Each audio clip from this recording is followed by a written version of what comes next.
eSports and sim strategy sports mixed together? Yeah, it can happen. I got an interview with Cameron Irvine. This guy is extremely talented. We got to talk about his business venture. Take a listen.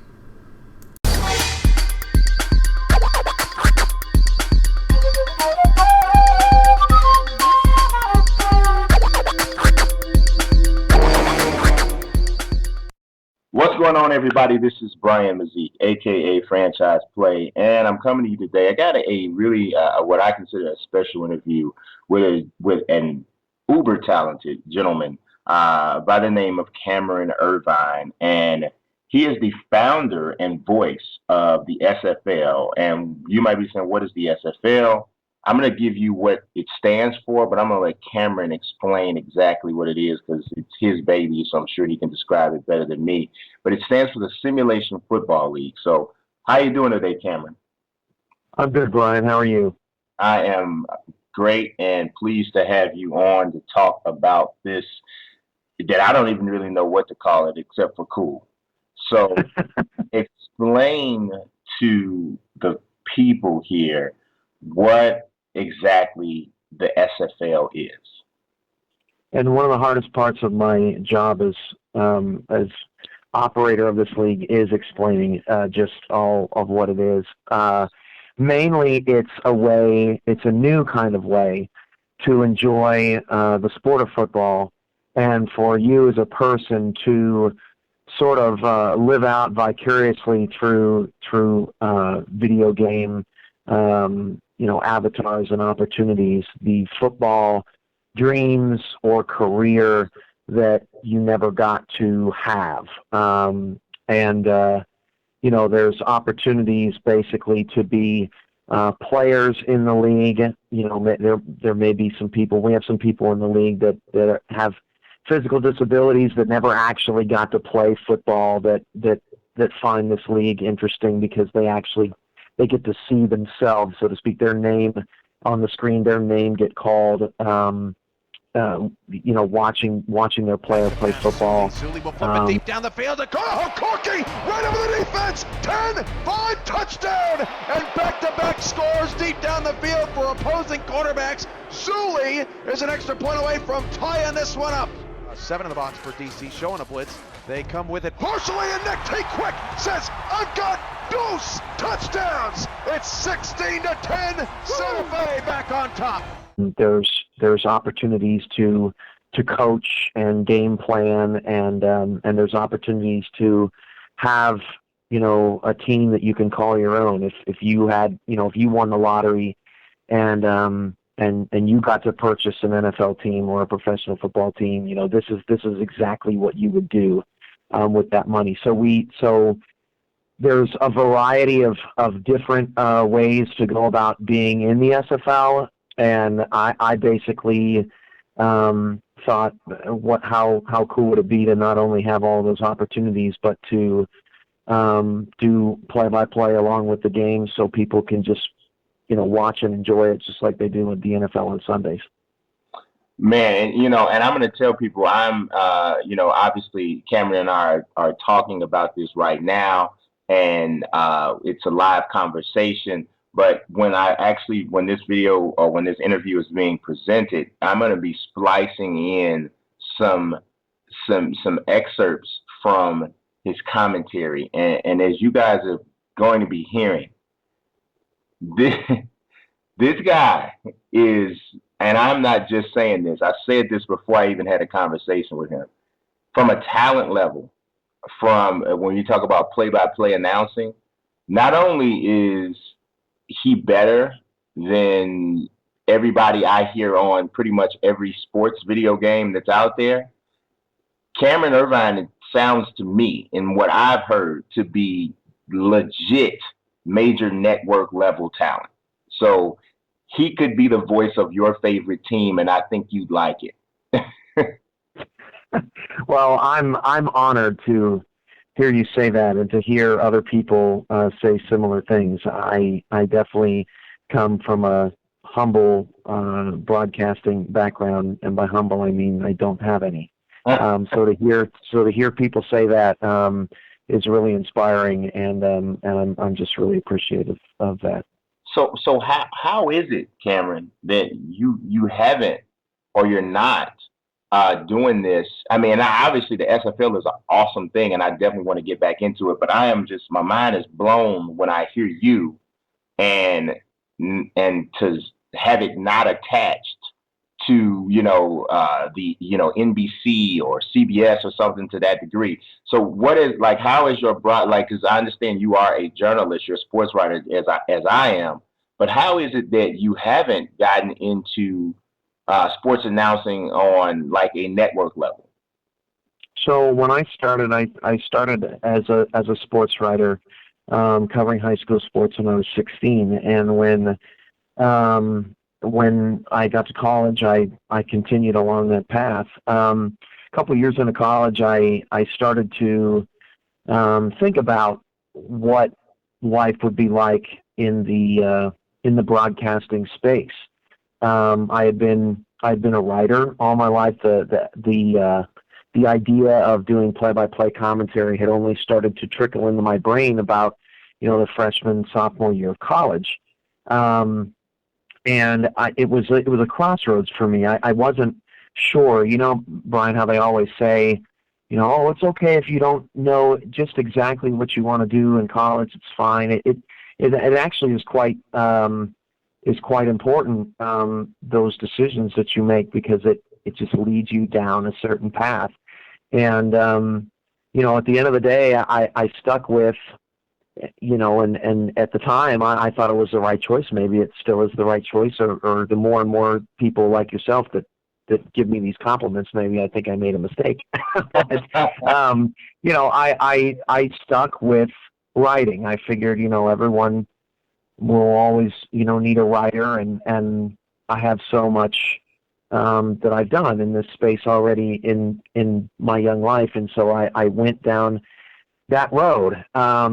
I'm still on that road, and I'm just now starting to, because of all the, wonderful things that people have said, and because of the notoriety that we've achieved in our small time on the air, online, I've just now started to say, what, maybe I can do this.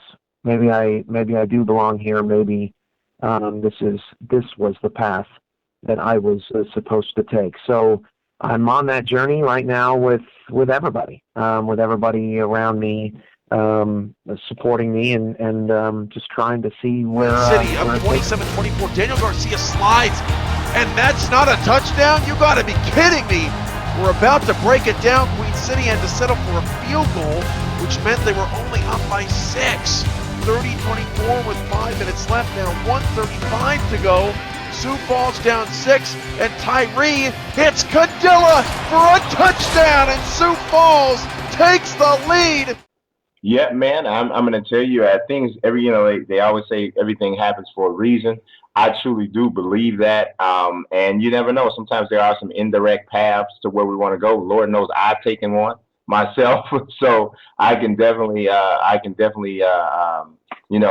see where you're coming from on that. Now, as far as the SFL, and I'm going to spit it back to you just to make sure that I got the good understanding of it, and to make sure that the listeners got a good understanding of it. The video game that is used is All Pro Football 2K8, correct? That's correct. Okay, and what happens is there are set amount of fictitious teams created with entirely fictitious rosters, correct? Well, not anymore. Not anymore. Because you can now, by fictitious meaning non-NFL. Yes, it's non-NFL, but the players in our league now are sign-ups of actual people. If you were to sign up for the league to become a player, and there's no fee or anything like that, but if you were to become a player, you would be one of the players on one of these teams. So it's not. It used to, when we started, it was fictitious. It was the people that had these teams, they created the players and all that. But it's become more than that. Okay, got it. Right. So initially what I meant was non-NFL, but yeah, I'm glad you offered that clarification because that's a very important part of it. So this is partially fictitious players, and then the rest of it is filled in by actual people who are participants in the league on a player level. But then there's also people that are participating in the league on a head coach and a general manager level as well, correct? Right, head coach, coordinators, defense, offense. I know some teams have some scouters because you do have the ability to watch film because we record and upload all of our games in full. So there's a lot of different, and there's people that write for our website. There's people that help me behind the scenes produce some video and some media in general. So there's a lot of different things going on.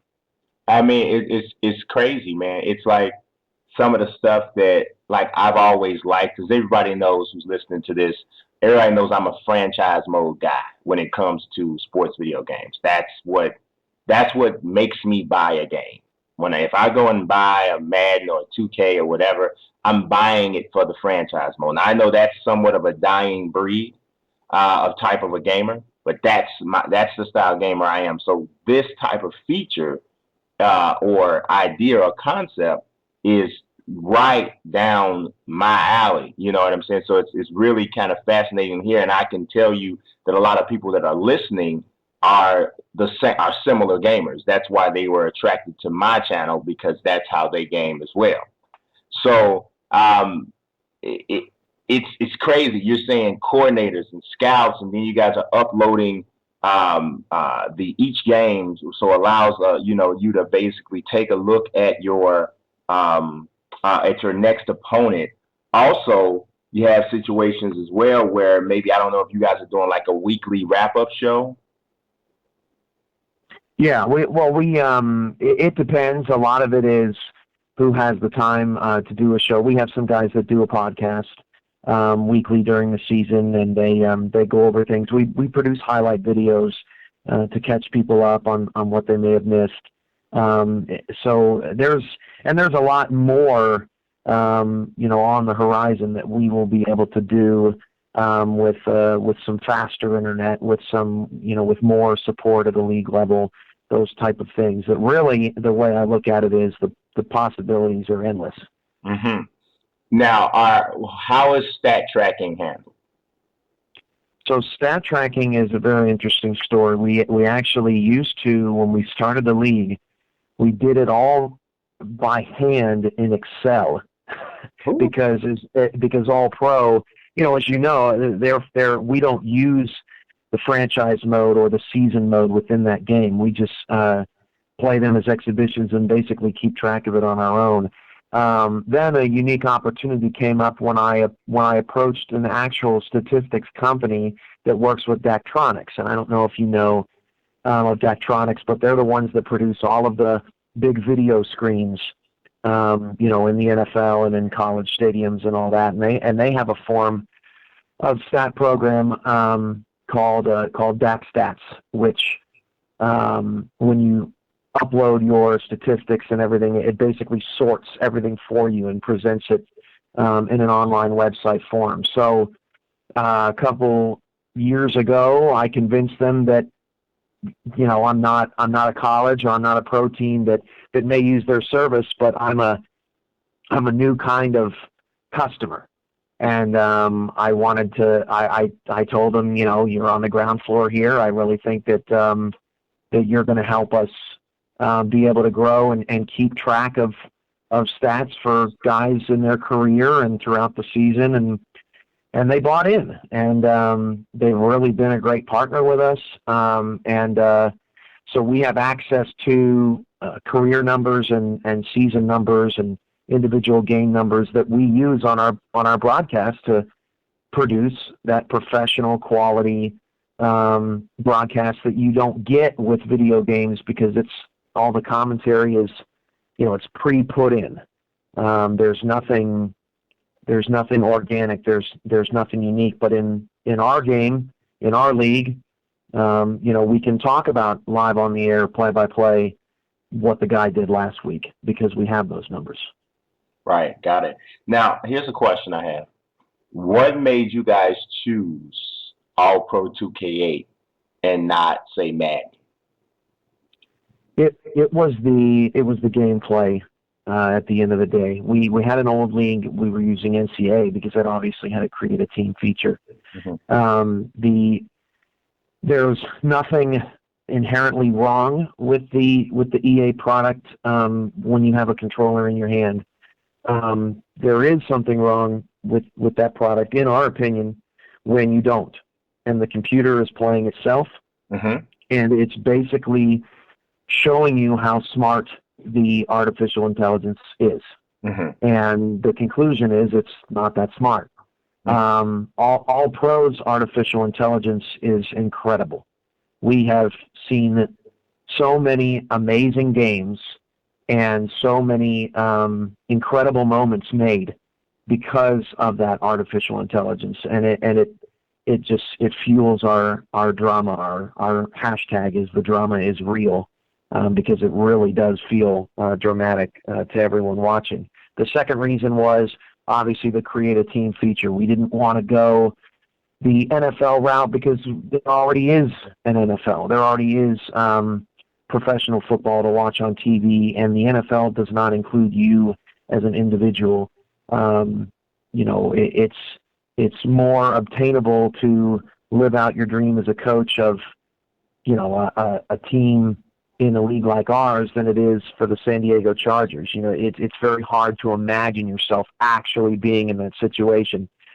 This way is more realistic, that you can put yourself in these shoes. You are invested into these teams, and we wanted to build brands. We wanted to make our own teams, and those teams wanted to make and build their own legacies.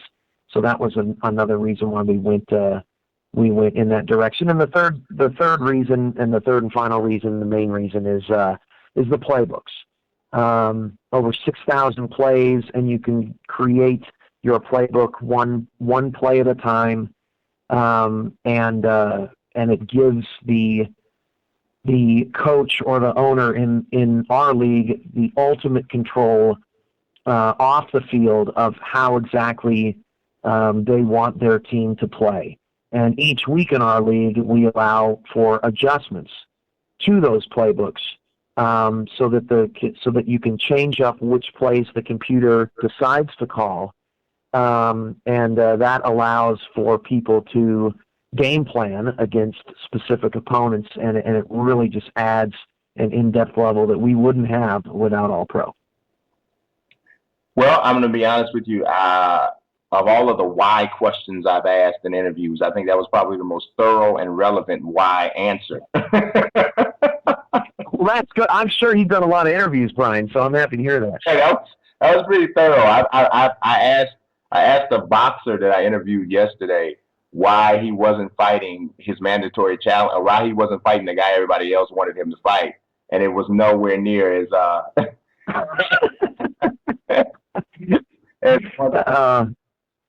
So I can definitely vibe with it. But yeah, I mean, all of that makes perfect sense. The playbooks and being able to customize the playbooks is very important if you're going to present it to someone and say, this is your team. If this is my team and I got to run Bruce Arians' playbook, then it's not really so much my team. The thing about the AI was, that right there is probably caused applause for the millions of 2K fans, 2K football fans out there who long for another 2K football. But that brings something up, a question to my mind, right? Now, All Pro 2K8, we're talking about, this game came out, I believe, in 2007. So we're talking about a game that came out 9 years ago, okay? Yes. From a visual standpoint, it still looks good enough where it's not grossly behind, so you don't lose any of the immersion with the way it looks today. But say, for instance, 2K does not make another football, or there is no other football with the same qualities that this one has that works perfectly with your concept for a simulation football league, what then? So we're a little bit ahead of you, and we're doing what we can to make the game Third down and look 6 new again. at the 43. Back to pass. Dazzo deep shot down the field. It's picked off at the 36. And Shigeki back to return. That's the 40 all the way to the 35. Dazzo looking for Bishop down the field. Shigeki reads it perfectly.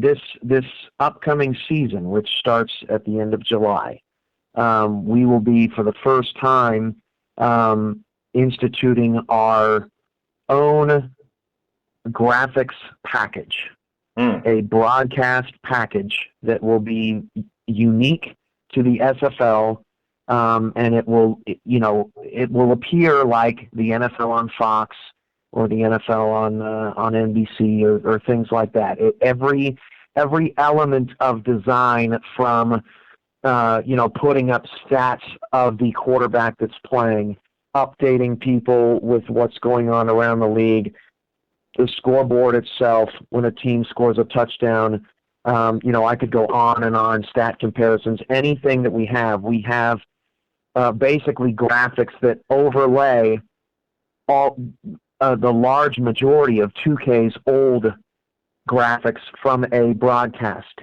standpoint. So while we can't go into the game and make the player models look better or crisp up the crowd or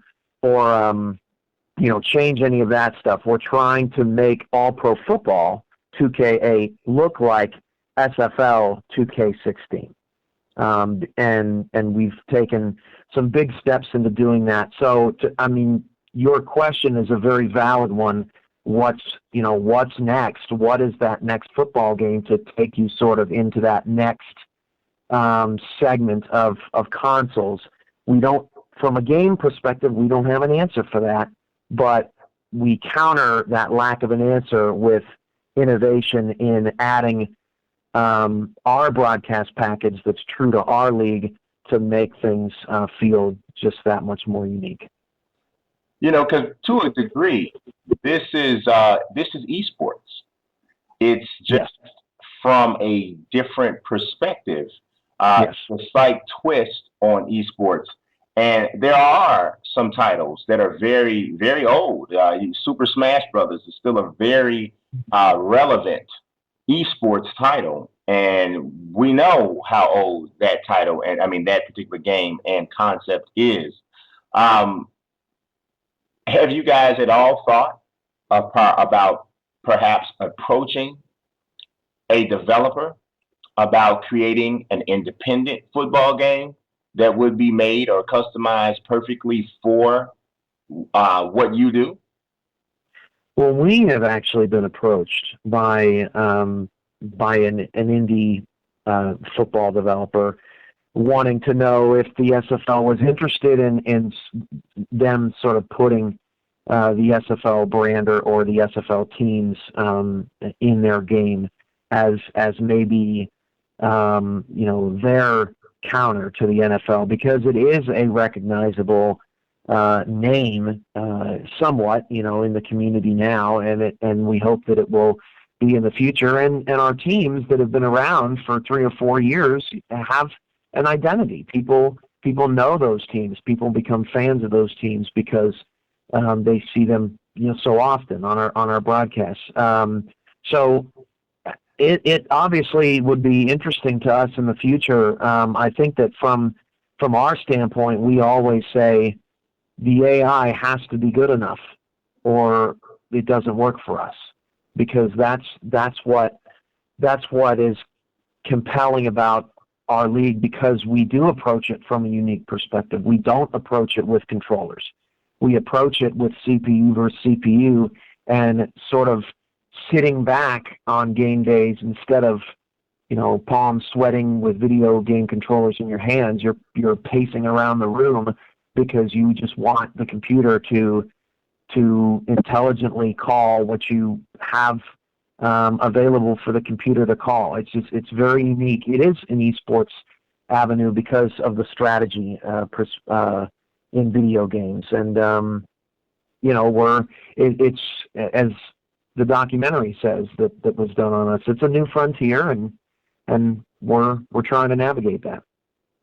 Yes, man. I really think that, to be totally honest, man, it would be somewhat bewildering to me how